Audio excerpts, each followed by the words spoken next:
Hello everyone, welcome back to my channel. আমি রমা, আমার TRD ব্লগে আপনাদের সবাইকে জানাই অনেক স্বাগত।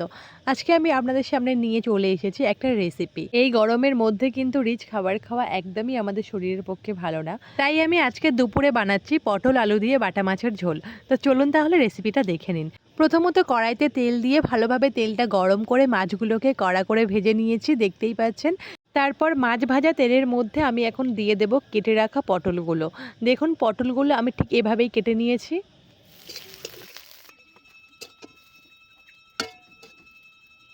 পটলটা ভালোভাবে ভেজে তুলে নেওয়ার পর আবার আমি কড়াইতে দিয়ে দিয়েছি তেল। তেলের মধ্যে আমি এখন ফোড়ন দিয়ে দিচ্ছি, 5 ফোড়ন, তেজপাতা আর কাঁচা লঙ্কা। ভাজা ভাজা একটু হয়ে আসলে এখানে দিয়ে দেব কেটে রাখা আলু। কেটে রাখা আলুটা দিয়ে আমি আবারও ভালোভাবে নাড়াচাড়া করে আলুগুলোকে ভাজা ভাজা করে নেব। যখনই দেখলাম যে আলুর রঙটা একটু পরিবর্তন হয়ে গিয়েছে, তখনই আমি দিয়ে দিলাম টমেটম। তারপর আবারও আমি আলু আর টমেটমটাকে নাড়াচাড়া করে ভালোভাবে ভেজে নিয়েছি। এখন আমি একে একে দিয়ে দিচ্ছি সমস্ত মশলাগুলো।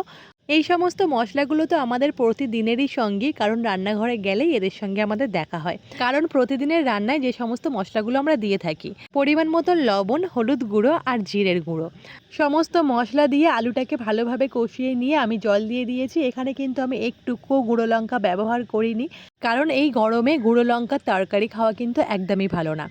জলটা গরম হয়ে যাওয়ার সাথে সাথে আমি দিয়ে দিয়েছি ভেজে রাখা পটল।